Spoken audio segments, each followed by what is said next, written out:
ये आकाशवाणी रायपुर है। छत्तीसगढ़ी समाचार बुलेटिन के संग स्मिता शर्मा के जय जोहार। और अब सुनाओ आज के प्रमुख समाचार। मुख्यमंत्री विष्णुदेव साय आज सूरजपुर जिला के जमदेई गांव में राखे गए अखिल भारतीय बिंझिया समाज के महासम्मेलन में 27 करोड़ 72 लाख रुपया के आने विकास काम के लोकार्पण करीन। प्रधानमंत्री पोषण शक्ति निर्माण मध्यान्ह भोजन योजना में चालू वित्तीय बछर बर प्रदेश के सब्बो जिला ला 76 करोड़ रुपया ले ज्यादा के राशि तृतीय किस्त सिंगल नोडल एजेंसी के खाता में देगे हवे। और मौसम विभाग 11 जनवरी ले प्रदेश के न्यूनतम तापमान में तेजी ले गिरावट होए के संभावना जताए है। अब समाचार विस्तार ले। मुख्यमंत्री विष्णुदेव साय आज सूरजपुर जिला के जमदेई गांव में राखे गए अखिल भारतीय बिंझिया समाज के महासम्मेलन में शामिल हुईन। ये दौरान उमन 27 करोड़ 72 लाख रुपया के आने विकास काम के लोकार्पण करें, संगे संग हितग्राही मन ला राहत सामग्री घलोक बांटिन। ए मौका में विधानसभा अध्यक्ष डॉ रमन सिंह घलो मौजूद रहिन। प्रधानमंत्री पोषण शक्ति निर्माण मध्यान्ह भोजन योजना में चालू वित्तीय बछर बर प्रदेश के सब्बो जिला ला 76 करोड़ रुपया ले ज्यादा की राशि तृतीय किस्त सिंगल नोडल एजेंसी के खाता में देगे हवै। लोक शिक्षण संचालनालय डहर ले जारी तीसरा किस्त में मटेरियल कॉस्ट, रसोईया मानदेय और एमएमई प्रबंधन के राशि शामिल है। आवंटित राशि के खर्चा पीएफएमएस पोर्टल ले करे जाही। राशि खर्चा होए के बाद ही अवैया किस्त की राशि दे जाही। स्वास्थ्य मंत्री श्याम बिहारी जायसवाल सरगुजा दौरा में जिला चिकित्सालय और मेडिकल कॉलेज के दौरा करके वहां मरीज मन ला मिलैया स्वास्थ्य सेवा के जायजा लीन। ए दौरान उमन ओपीडी पंजीयन काउंटर, आईसीयू, ट्रॉमा सेंटर संग्रह आने विभाग के घलो निरीक्षण करीन।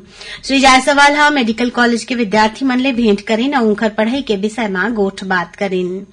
स्वास्थ्य मंत्री वहां प्रबंधन के बैठका घलो लीन और अधिकारी मन ला अस्पताल में साफ सफाई, शौचालय में जरूरी सुधार, पानी की व्यवस्था के संगे संग गैर जरूरी सामान ला अस्पताल परिसर ले हटाए के निर्देश दीन।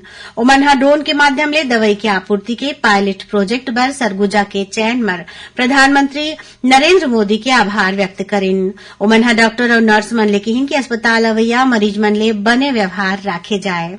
श्री जायसवाल कहिन कि आपात ड्यूटी में काम करैया डॉक्टर और नर्स मन अपन जिम्मेदारी ला बने ढंग ले निभावे, जेखर ले मरीज मन ला कोनो प्रकार के असुविधा झन होवे। बैठका में मेडिकल कॉलेज के डीन डॉ रमणेश मूर्ति जिला में मिलत चिकित्सा सुविधा, संसाधन के उपलब्धता, कोविड प्रबंधन के तैयारी और मानव संसाधन के जानकारी दीन। केंद्र सरकार के आने विकास और कल्याणकारी योजना के लाभ आम लोगन तक पहुंचाए बर प्रदेश में विकसित भारत संकल्प यात्रा के आयोजन करे जावत है। एमा रायगढ़ के कृषि महाविद्यालय में आइडियाज फ्रॉम यूथ फॉर विकसित भारत 2047 के विषय में 2 दिवसीय सेमिनार के आयोजन करे गिस। एमा महाविद्यालय के विद्यार्थी मन संग्रह, शिक्षक और कर्मचारी मन घलो विकसित भारत के निर्माण में अपन सहभागिता निभाए के शपथ लीन। कार्यक्रम में मुख्य वक्ता डॉक्टर गंगाराम राठिया मृदा स्वास्थ्य के कृषि में उपयोगिता के माध्यम ऊपर चर्चा करीन। इस दौरान विद्यार्थी मन रंगोली, वाद विवाद, भाषण, क्विज और निबंध प्रतियोगिता में भाग लीन। वहीं रायपुर जिला के ग्राम पंचायत सलौनी में विकसित भारत संकल्प यात्रा के तहत राखे गए शिविर में विधायक इंद्र कुमार साहू शामिल हुईन। शिविर में कृषि, स्वास्थ्य, पशु चिकित्सा, श्रम, महिला और बाल विकास विभाग संग्रह आने विभाग के स्टॉल लगाए गए। शिविर में प्रधानमंत्री विश्वकर्मा योजना, उज्ज्वला योजना, आवास योजना, गरीब कल्याण अन्न योजना, मातृत्व वंदन योजना, किसान सम्मान निधि और आयुष्मान कार्ड संग्रह दूसर योजना के जानकारी ग्रामीण मन ला देगी। इसने जांजगीर चांपा जिला के गुडरू कला और गुंजिया बोर गांव में राखे गए शिविर में किसान मन ला ड्रोन स्प्रेयर के माध्यम ले नैनो यूरिया के छिड़काव करे के तकनीक बताएगी। वरिष्ठ कृषि विकास अधिकारी मन डहर ले किसान मन ला नैनो यूरिया के उपयोग और ओखर ले होइया फायदा की जानकारी देगी। छत्तीसगढ़ी समाचार बुलेटिन आप मन आकाशवाणी रायपुर ले सुनत हो। छत्तीसगढ़ के खबर ले है आपकी वास्ता और खबर के विश्वसनीयता ले है हमार वास्ता।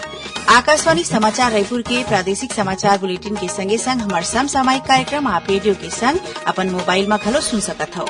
आकाशवाणी समाचार फेसबुक, ट्विटर और यूट्यूब में घलो हावय।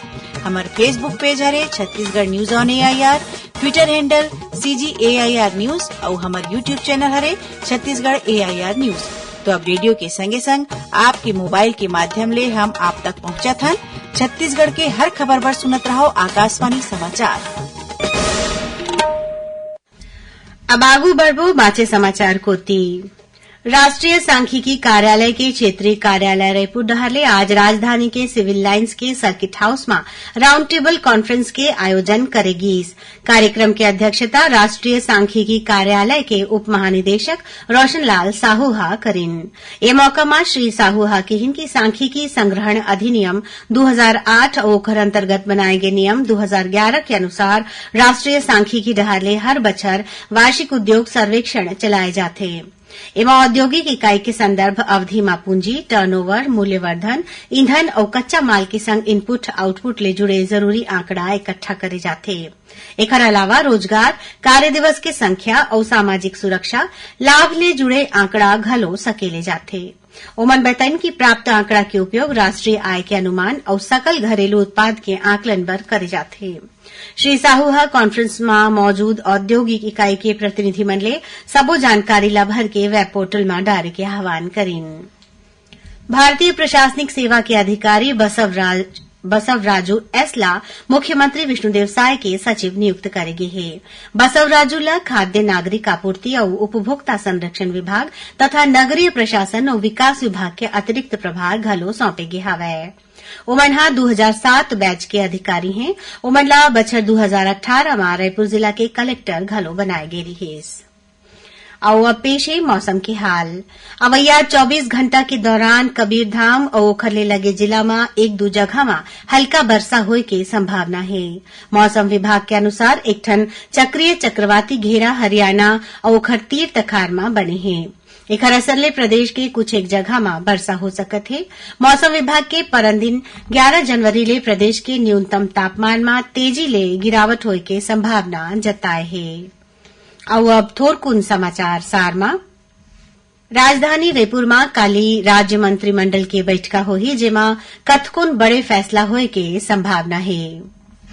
जांजगीर चांपा जिला के खरौद के स्कूल में स्वामी विवेकानंद जयंती के मौका में 12 जनवरी के वरिष्ठ पत्रकार कुंज बिहारी साहू के सुरता में प्रतिभा सम्मान समारोह के आयोजन करे जाही। रायगढ़ जिला के छातामुड़ा चौक तीर हुए सड़क दुर्घटना में फटफटी में बैठे एक जन युवक के मौत हो गई और एक जन दूसर युवक घायल हो गए।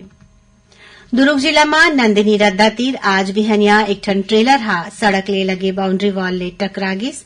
ये हादसा में चालक के मौकाच में मौत हो गई। यही जिला के आने थाना क्षेत्र में गांजा तस्करी के मामला में पुलिस हा 8 जन आरोपी मन ला गिरफ्तार करे है। उनकर मंतीर ले 19 किलोग्राम गांजा और गांजा के पौधा जब्त करे गे है। जब्त गांजा के कीमत करीब 78,000 रूपया बताए गे हवै। और दुर्ग जिला के सुपेला पुलिस हा नशीला टेबलेट बेचे के आरोप में एक जन मनखे ला गिरफ्तार करे है। पुलिस के अनुसार आरोपी हा गाड़ीच में नशीला दवाई बेचत रहीस। आखिर में प्रमुख समाचार एक गांव फिर। मुख्यमंत्री विष्णुदेव साय आज सूरजपुर जिला के जमदेई गांव में राखे गे अखिल भारतीय बिंझिया समाज के महासम्मेलन में 27 करोड़ 72 लाख रूपया के आने विकास काम के लोकार्पण करें। प्रधानमंत्री पोषण शक्ति निर्माण मध्याह्न भोजन योजना में चालू वित्तीय बछर बर प्रदेश के सब्बो जिला ला 76 करोड़ रूपया ले ज्यादा की राशि तृतीय किश्त सिंगल नोडल एजेंसी के खाता में दे गे हवै। और मौसम विभाग 11 जनवरी ले प्रदेश के न्यूनतम तापमान में तेजी ले गिरावट होए के संभावना जताए है। एकरे संग छत्तीसगढ़ी समाचार बुलेटिन इहे सिरावत है। जय जोहार।